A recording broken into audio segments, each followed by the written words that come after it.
I think when you've been raised in a family of overachievers, you tend not to learn how to fail.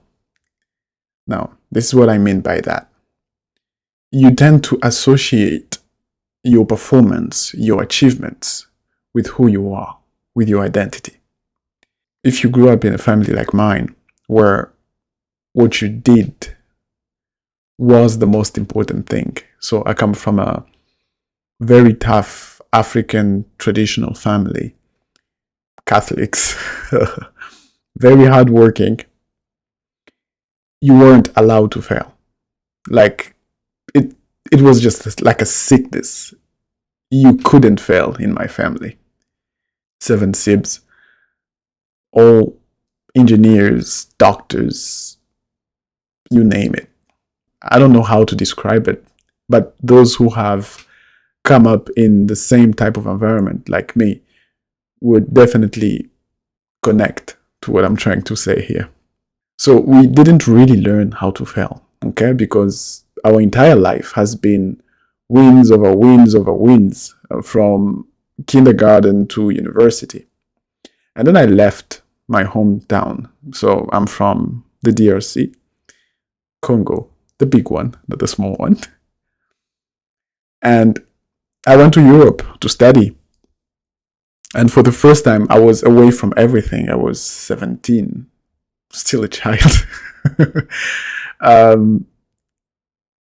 And something happened there. I got into a lot of things all at once.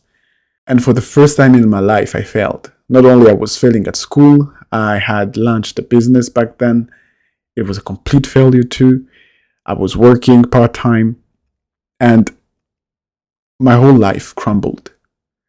I couldn't really understand what was happening to me. And since I identified myself with the failures that I was experiencing, it became almost impossible for me to get out of that situation. Because since I am a failure, how can a failure help himself get out of failure or come back from failure?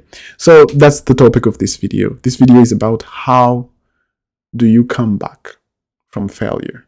Like, at least what worked for me. This is not a research paper or something I read in a blog. This is something I lived. And because fast forward 7 years later, I am in a better situation. Like, I moved to Canada. I bought my first house. Learning to drive soon. Everything has been fine. I'm a full-time employee. Like, everything seems to be working now. I'm back on track. So these are the things that worked for me. Hopefully will work for you. You let me know in the comment if you ever watch this video. So the first thing you do is you put your body in order. Okay? Sounds weird. But that's the first step. The first thing I realized when I'm looking at my watch because I'm supposed to work in like 23 minutes. So yeah. Anyways, the first thing that you neglect when everything starts falling apart is your fitness, your body. By the way, I am a French speaker, so don't mind my accent. Anyways, the first thing you start neglecting is your health, is your body, your fitness.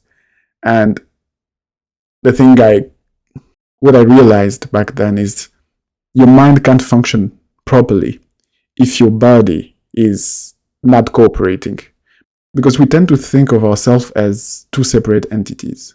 Your body does what you tell it to do, and your brain kind of solves whatever problems you have. But that's not how it works. It's one thing, okay? It's one thing, and you can't really separate the two.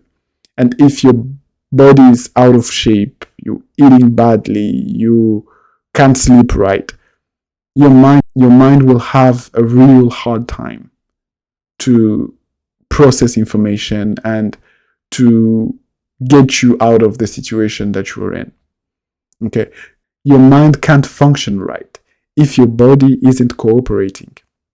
That's the first thing you do. You put your body in order. So start working out.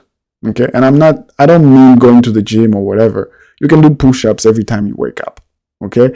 You can go out for a run at least 3 or 4 kilometers. And that's what I started doing. And weirdly, when you start feeling good in your skin, your mind has this clarity. You can now think straight. So start working out, eating healthy, sleep better. Okay. You can't constantly be in a brain fog and expect to pull yourself out of hard situations. So that's the first step. Put your body in order. The second step is you stop digging. What I didn't realize back then is what kills you isn't the first mistake you make. What kills you is the series of mistakes that you make after the first mistake. So you will see someone who started a company who has hired like 4 people, which was my case. I had a team of 5 people and I didn't have any revenue. So I had to pay them out of my pocket. And I knew it was a bad call, but I kept on paying them instead of just doing the hard thing of having the hard discussion with them and firing them. And they would have understood, like, companies lay off people like every time. But I just couldn't do it because it was my pride. It was, if I can't pay them, it means they can't respect me. It means I've really failed, and what a company without employees, you know? And that drove my company into the dirt because I wasn't making enough money. I was still a student, remember? Still Europe. I was still a student. I wasn't making a lot of money, but all the money I was making, it was going towards my employees who weren't making any revenue, which killed the company. So whatever situation you're in, you need to stop digging, okay? Whatever path you took that got you here, it isn't the same path you will take to get you out. So stop digging, all right? So you need to find those losers, like stuff you've been doing, you know they're not working, but you keep on doing them. You need to stop, okay? And that's the first thing I did. I stopped digging. So I shut down my company. I refocused on my studies. I refocused on what was actually working. And I cut down all the losers, okay? That's the second step, stop digging. The third is have an honest conversation with yourself, okay? Have an honest conversation with yourself. This is the hardest thing to do, okay? Because you have to recognize that you fucked up. You put yourself in this situation, okay? And you can only have that conversation if you're humble enough to understand, okay, that you fucked up. You're here now, and you need to know what went wrong in order to fix it, okay? But most people don't have that approach. Either they were like me, they see themselves as failures, and a dirty hand can't clean itself, right? Or they're too proud, okay? They can't imagine themselves making any mistakes, so they keep on digging, and eventually they die, okay, from their mistakes. But you have to be humble enough to have an honest conversation with yourself. This is what went wrong. This is how I contributed to it. And it's okay, I fucked up. But this is the truth. Okay, you need to face whatever happened and accept the truth. Okay? I think Mfusi Dembekwayo, he's a South African entrepreneur. He says, find the truth. Even if it pisses you off, find it. Okay? Because if you don't know the truth, you can't start fixing it. Like, you can't start digging yourself out if you don't even know that you get what I mean. So that's the third step. Have an honest conversation with yourself. And this is really simple. You sit down, you take a piece of paper, you take a pen, and you're not judging, okay? You're just recollecting what happened and what went wrong, okay? The third step, okay, is forgiving yourself. And that was really a key point for me. You need to forgive yourself. Because once you've been humble enough to see what happened and where you fucked up, you will be mad at yourself. You'll be like, what the hell? What's wrong with you? Like, how could you have done this? You knew better and you didn't do better. So you'll be hard on yourself. It is really crucial to forgive yourself. It happened. I was stupid, and that's okay. I cannot go back in the past, but I know now how I screwed up. And the important thing isn't who fucked up and how they fucked up. The important thing is, how do we fix this? Okay. And if you think about it, that's the approach you use when, let's say, talking to a 3-year-old who fucked up. You don't call them failures or stupid, okay? If they admit that they messed up, they apologize, you do forgive them, and you show them a way to correct whatever mistakes they made. So we tend to be hard on ourselves and easy on others. So I think Jordan Peterson, he said something like, consider yourself as someone you are responsible to take care of, and treat yourself that way. People tend not to like themselves very much. It means we don't treat ourselves as we should. So forgive yourself, okay? Understand that mistakes happen, and it's okay. It's not the end of the world. The most important thing now is to fix the issue, okay? That's the fifth, I don't know, whatever, step. And then there is another step. Yeah, I lost my train of thought. Yes. And then a part of that step is to let go. So once you've forgiven yourself, okay? Because if you really messed up big, okay, you will tend to hold onto your failures. You'll be, oh my God, why did I do that? Like, how stupid can I be to do this? But you need to let go of that. Because you can't be beating yourself up and digging yourself out at the same time, okay? You need to forgive yourself and let go of past failures. The last step, and this is where most people start, okay? But this is the last thing you need to do, is now planning and executing.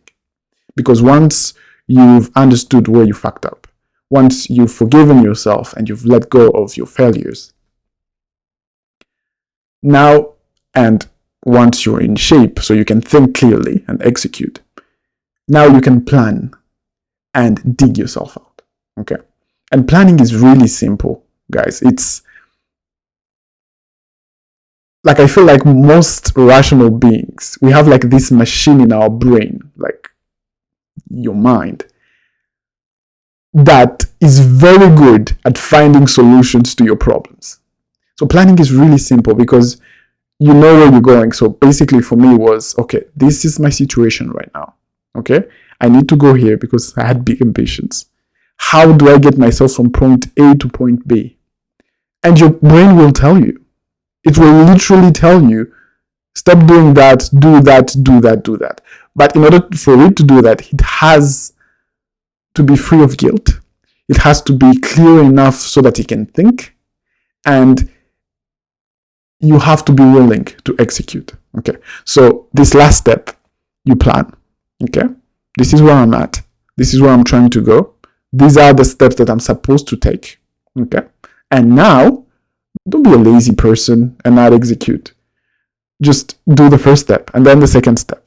And now, you have to take this approach in everything that you do, because when you start on this path, you still feel like a failure. So you may take a first step and then it doesn't really work very much. And then you give up and then you go back to your past mistakes. No, your approach here is every failure now is just a feedback, okay? This is the first step. How can I improve on it? Okay, it didn't work. Why didn't it work? Why did that happen? Okay, how can we fix it? Okay, can we redo it? It's like every failure becomes a feedback, and you implement the feedback and you move forward. Okay, that's how you dig yourself out. Now, I've got to go to work because I'm starting in 5 minutes.